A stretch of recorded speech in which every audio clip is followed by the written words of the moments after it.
Mari kita bersama-sama bersatu di dalam doa.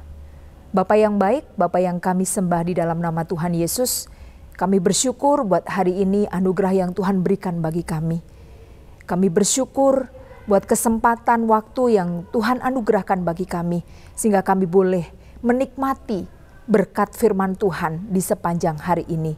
Berkati firman-Mu, berkati kami semua. Kami beralaskan hanya di dalam nama Tuhan Yesus, kami berdoa dan kami bersyukur kepadamu Bapa. Haleluya. Amin.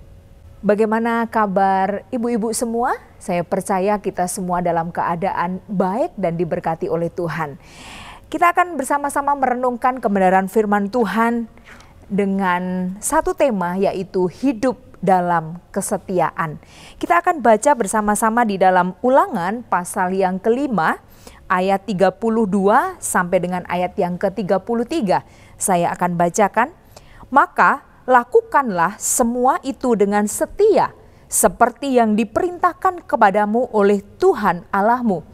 Janganlah menyimpang ke kanan atau ke kiri, segenap jalan yang diperintahkan kepadamu oleh Tuhan Allahmu. Haruslah kamu jalani, supaya kamu hidup dan baik keadaanmu, serta lanjut umurmu di negeri yang akan kamu duduki. Setia ataupun kesetiaan merupakan suatu hal yang harus kita miliki. Tidak hanya setia kepada apa yang kita kerjakan, namun kita juga harus memiliki kesetiaan tentang segala hal. Kita harus setia terhadap apa yang sudah kita mulai, sehingga kita beroleh sesuatu yang sangat berharga, yang tidak dapat digantikan oleh apapun yang ada di dunia ini. Mungkin kita bertanya, mengapa demikian? Mengapa kita harus memiliki kesetiaan itu di dalam kehidupan kita? Pada saat ini, kesetiaan merupakan sesuatu yang sangat mahal harganya, sebab sudah banyak di antara kita yang kehilangan arti dari kesetiaan tersebut. Sebagai anak Tuhan, dalam hal apa saja kita harus memiliki kesetiaan. Mari kita mau bersama-sama, kita akan belajar tentang 3 hal. Yang pertama, setia kepada Tuhan. Di dalam Lukas pasal yang ke-9, ayat 57 sampai dengan ayat yang ke-58. Di sana dikatakan, ketika Yesus dan murid-muridnya melanjutkan perjalanan mereka, berkatalah seorang di tengah jalan kepada Yesus, "Aku akan mengikut engkau kemana saja engkau pergi. Aku akan mengikut engkau kemana saja engkau pergi." Apakah sikap antusias orang ini untuk ikut Yesus adalah bukti bahwa ia adalah orang yang setia? Yesus berkata kepadanya, "Serigala mempunyai ilang dan burung mempunyai sarang, tetapi anak manusia tidak mempunyai tempat untuk meletakkan kepalanya." Mengikut Yesus tidak hanya menikmati berkat, tetapi harus siap menerima penderitaan, kesulitan, bahkan tantangan di dalam kehidupan kita sebagai orang percaya. Kesetiaan mengikut Yesus tidak cukup hanya terlibat dalam pelayanan, tapi harus ada komitmen untuk tetap setia mengikut Yesus apapun keadaannya. Kenyataan yang terjadi bahwa kesetiaan seseorang dipengaruhi oleh keadaan yang terjadi di sekelilingnya. Kesetiaan kepada Tuhan adalah komitmen kita semua kepada Tuhan untuk terus mengasihi akan Tuhan. Kesetiaan yang sebenarnya bukan hanya diperkatakan, tapi sebuah tekad atau keterikatan yang sesungguhnya. Kesetiaan itu digambarkan seperti mercusuar yang berada di lautan. Orang yang setia adalah bukti akan kesungguhannya mengikut Tuhan apapun keadaannya.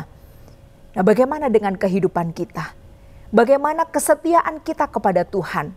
Hari-hari ini mungkin ada banyak tantangan, pergumulan, penderitaan yang Tuhan izinkan terjadi. Yang menjadi pertanyaannya, masihkah kita setia iring kepada Tuhan? Dan kita akan belajar hal yang kedua, yaitu setia kepada pasangan. Di dalam Amsal yang ke-20 ayat yang ke-6, di sana sangat jelas sekali dikatakan bahwa banyak orang yang menyebut diri baik hati Tetapi orang yang setia, siapakah menemukannya? Sekali lagi saya katakan, tetapi orang yang setia, siapakah menemukannya? Dalam rangkaian acara pernikahan, ya, pemberkatan nikah di gereja, seringkali pendeta atau hamba Tuhan menggunakan ayat ini. Mengapa hal itu sangat penting, menjadi dasar, menjadi penekanan dalam suatu hubungan atau ikatan? Karena sesungguhnya mencari orang yang baik itu mungkin mudah. Mencari orang yang setia sama halnya dengan mencari jarum di atas tumpukan jerami. Kesetiaan itu tidak tergantung kepada keadaan. Tetapi pilihan yang kita ambil, apapun keadaannya, kesetiaan kepada pasangan adalah pilihan yang diambil untuk menjadi bagian dalam hidupnya dan bukti bahwa kita melakukan akan perintahnya. Kesetiaan sesungguhnya adalah pilihan. Di dalam kitab Amsal pasal yang ke-12 ayat yang ke-22, di sana dikatakan, orang yang dusta bibirnya adalah kekejian bagi Tuhan, tetapi orang yang berlaku setia dikenannya. Ketika kita melihat satu ayat ini menjadi penekanan bagi setiap kita. Pentingnya untuk kita hidup berlaku setia, agar hidup kita dikenan oleh Tuhan. Firman Tuhan hari ini mengingatkan tentang arti kesetiaan kepada perkawinan, atau mengingatkan tentang arti kesetiaan kepada pasangan kita. Kita memiliki satu pemahaman bahwa perkawinan itu adalah sesuatu hal yang sakral. Karena itu harus dijaga sebaik-baiknya dan dirawat dengan tetap memelihara cinta dan kesetiaan. Inilah dunia kecil di mana seorang laki-laki dan perempuan terikat komitmen membangun kehidupan bersama. Kehidupan bersama yang di dalamnya setiap pasangan hidup mengekspresikan hal yang terbaik untuk satu sama lain. Bagaimana kata firman Tuhan tentang hal ini? Bahwa Alkitab menyamakan relasi suami dengan istri dalam perkawinan itu seperti relasi Kristus dengan jemaatnya. Kita tahu hal yang menonjol dari relasi itu adalah Kristus yang mau berkorban dan Kristus yang menyayangi jemaatnya. Jadi ada dua unsur itu wajib ada di dalam kehidupan atau kesetiaan kita kepada pasangan kita. Hal itu adalah hal yang mutlak di dalam ikatan pernikahan atau perkawinan. Tanpa pengorbanan dan cinta, maka tidak akan lahir kesetiaan. Lihatlah perkawinan tanpa cinta, bisa jadi karena pelarian atau terpaksa, keadaan tertentu, sulit berlangsungnya apa itu yang dinamakan dengan langgeng. Malah yang kerap ditemui berakhir berantakan. Mengapa demikian?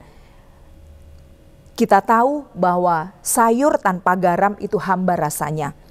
Paling tidak perkawinan tanpa cinta, kesetiaan sama seperti sayuran tanpa garam. Dan kita akan belajar hal yang ketiga, yaitu setia kepada pekerjaan. Di dalam Matius 25 ayat yang ke-21 di sana dikatakan, maka kata tuannya itu kepadanya, baik sekali perbuatanmu itu, hai hambaku yang baik dan setia. Engkau telah setia dalam perkara kecil, aku akan memberikan kepadamu tanggung jawab dalam perkara yang besar. Masuklah dan turutlah dalam kebahagiaan tuanmu. Setia terhadap pekerjaan kita sendiri merupakan salah satu dari banyaknya bentuk kesetiaan dalam kehidupan kita. Mari kita bersama-sama setia, tekun dengan apa yang Tuhan percayakan di dalam kehidupan kita. Seberapapun hasil yang kita peroleh, berapapun gaji yang kita dapatkan, berapapun upah jeripayah yang kita hargai oleh orang lain, berapapun banyaknya harta kita, bukanlah itu adalah hal yang utama. Sebab itu adalah ini semua adalah serangkaian anugerah yang Tuhan berikan dan percayakan di dalam kehidupan kita. Tuhan mau kita seperti apa yang dituliskan di dalam Matius 25 ayat yang ke-21. Jika kita tetap menjaga kesetiaan, tetap ada di dalam perintahnya dan tetap melakukan apa yang menjadi firman-Nya, maka hal ini merupakan salah satu komitmen yang kuat yang kita harus miliki di tengah-tengah kehidupan kita. Jika komitmen tersebut hilang, kita juga akan kehilangan kesetiaan yang kita miliki, sebab komitmen lebih kuat dibandingkan sebuah janji. Pekerjaan yang telah kita jalani hari-hari ini, maka setialah kepada apa yang Tuhan percayakan, pekerjaan yang Tuhan percayakan. Setia bukan hal yang mudah. Jika pada saat ini kita semua masih tidak setia dengan apa yang kita lakukan, bahkan dalam hal yang kecil, bagaimana Tuhan akan mempercayakan hal yang besar kepada setiap kita? Yang menjadi perenungan kita, bagaimana dengan kita saat ini? Di tengah-tengah situasi yang tidak mudah, semua orang mengalami dampak dengan situasi saat ini. Keadaan serba susah.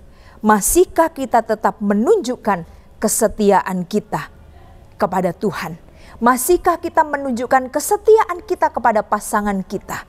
Masihkah kita menunjukkan kesetiaan kepada pekerjaan yang Tuhan percayakan di dalam kehidupan kita?